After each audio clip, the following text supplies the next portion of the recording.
Dave, it only feels like yesterday that we're all sat celebrating County's return to League One after 14 years away. Here we are already with 10 games of the season to go. Are you pleased with the position you find yourself in? It might feel like yesterday to you. It doesn't feel like yesterday to me.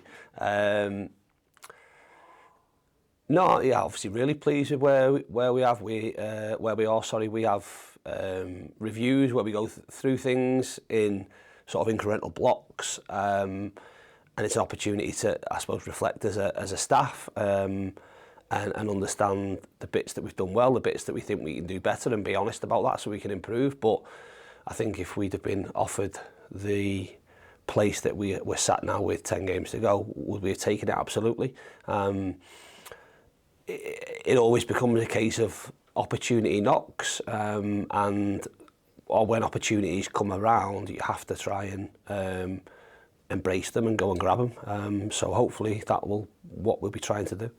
There's obviously a lot of importance on every game now between now and the end of the season, particularly when you're playing a team in and around you. I think you described last week as almost like a playoff game, maybe both teams not being brave enough to go and win the game. How do you ensure that's not the case for these next two games in particular? I suppose just be consistent around behaviours, around messages that we try and send across, regardless whether it's internally, externally. It doesn't matter who you play against coming into the last 10 games of the season. They're normally all pivotal.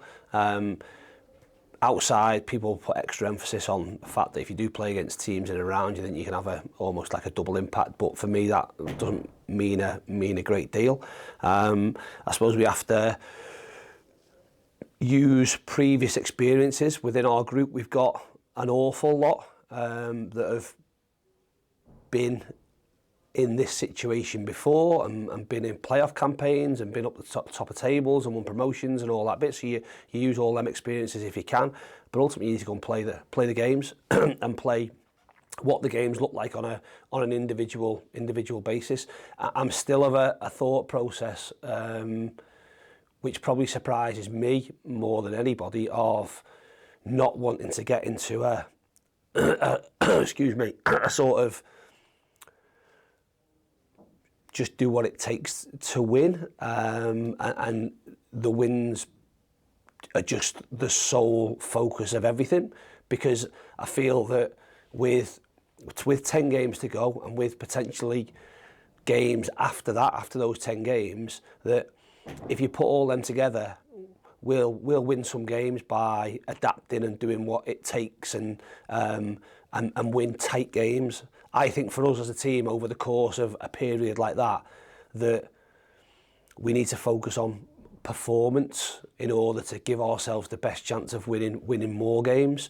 The game, in my opinion, last Saturday, we can do it, but it doesn't really suit us to our best. I don't think it brings the best out of us. I don't think it brings the best out of what we've got within our squad, but we've shown before that we can do it, which is a great asset to have. But I think we've got to be true to what we try to do, and some will see that, some will not see that. We're in it every day, so we see how much improvement there's been within us as a group over the past 9 months since the start of pre-season. So we have to keep trying to ensure that translates onto what it looks like on a Saturday afternoon or a Tuesday evening, or whatever that might be. That's difficult because you've got an opposition team who are trying to stop you doing what you want to do. But as long as our focus is on that, then we'll be fine. Clean sheet last weekend. Brad Hills wins man of the match that day. He's also won the club's Player of the Month award for February. How pleased are you with that partnership that he's developed next to Ethan Pye already, particularly when you consider that they're both still so young? I thought they were both excellent last Saturday, as much as I wasn't frustrated with the result or our performance. Like I say, looking back, we had some real big chances. But if you look at, I suppose, the things that we've had to deal with when we go into Cambridge, I went to Northampton, the direct play, we came up with against direct play, in my opinion, against better players on Saturday in Charlton's forward line, and they stood up to it really well. And I said after the game in our office that for me, as a centre back and as a young centre back, you don't have to do those things all the time, but you need to show that you can do them when it's needed to, because at times you need to be horrible, you need to be aggressive, you need to whack people, you need to use those dark arts, if you like, and that, normally they come with experience. So for two, like I say, relatively young centre-backs to be able to go and show that against good players was a real positive. We know they can do the other bits, and when you bring in, I suppose from Brad's perspective, a player in a January window, coming into a team that's winning, thrust straight into a team that's up near the top of the table with high expectations, sometimes it can be difficult, but he's took to it really, really well. Again, a good start is always going to be important. He had that in his first game, and he's built on that and shown, I suppose, flexibility around the ability to play in different positions across that back line with characteristics that will suit our team, but also loads of improvements to come within him.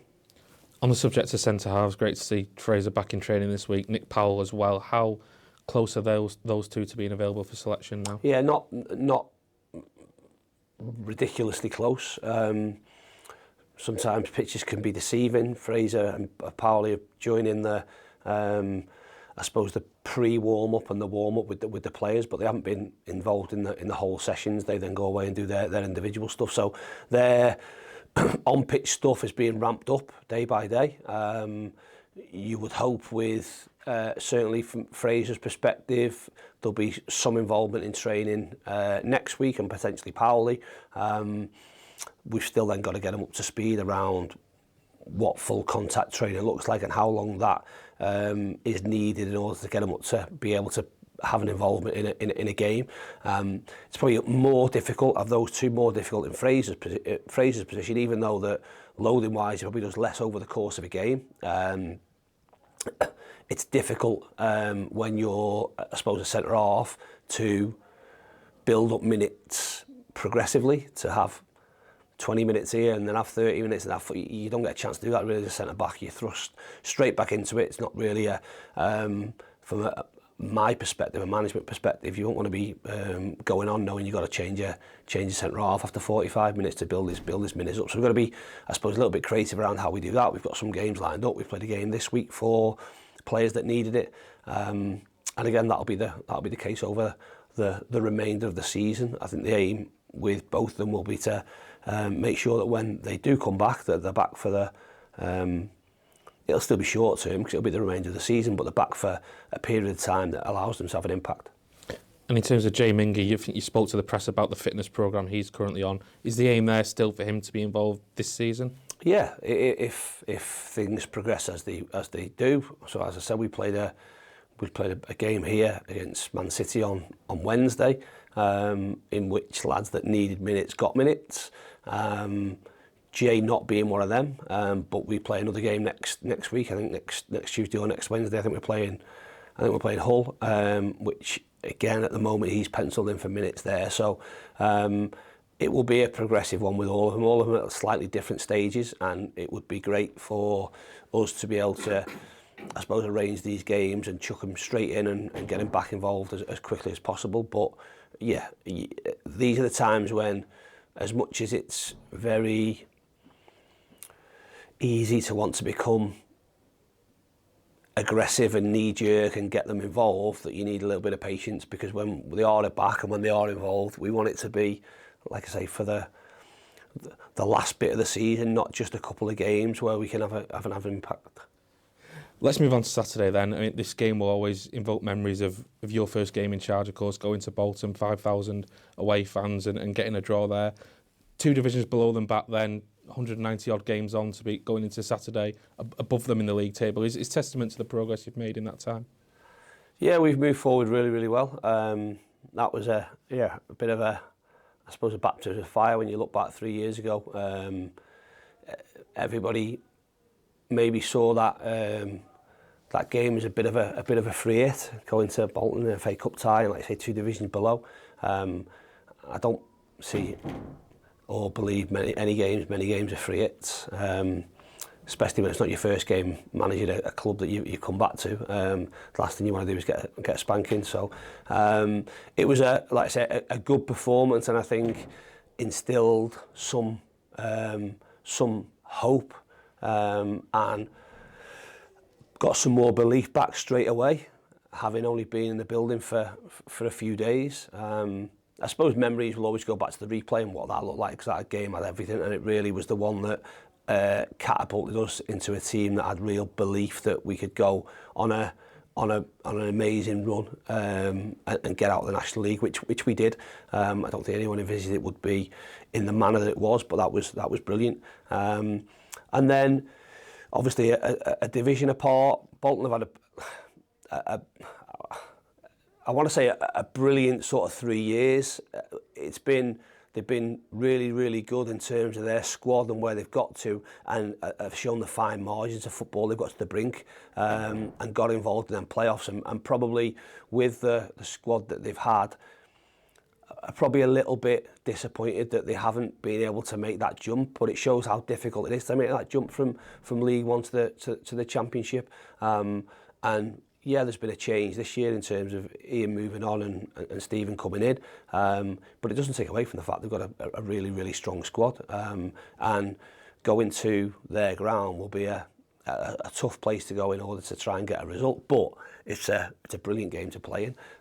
Obviously less of our supporters there this time, but no doubt we'll make the same noise. An early kick-off on the telly, all the ingredients to make what is or should be a really good game between two good teams with aspirations of pushing forward and finishing the season really strongly. Let's talk about that change then, because Ian had obviously been there for a number of years. Stephen's gone in, overseen an upturn of results prior to Tuesday night, of course, and they do seem potentially maybe a little bit more flexible tactically than they were under Ian, who had a very distinct way of playing. Yeah, they do. Again, very similar to us in terms of how we ideally would like to try and do it if we have everybody fit. The potential to flip between a 3, a 4, a 5, the potential to flip at the top end of the pitch in terms of where you're building and what personnel you've got, the potential to press in different ways, and adaptability amongst the squad. That's what they have, and they've used that really well. Obviously, they made changes on Tuesday and left players out the squad who are fit, and I expect to come back. So I suppose the game will be a tactical one, because both teams do have the potential to tweak things slightly, which change the dynamic of what it looks like, which makes it an interesting one, makes it one that from a coaching perspective, we have to give the players some different information, but ultimately we have to rely on the players then to go and recognise what the game looks like. I always say that games of football aren't black and white. If there's ever going to be a grey one, this is the one I expect to be the most grey, because both teams can do a variety of different things in order to try and go and get a positive result. Appreciate your time, Dave. Thank you. Welcome. Cheers. Thank you.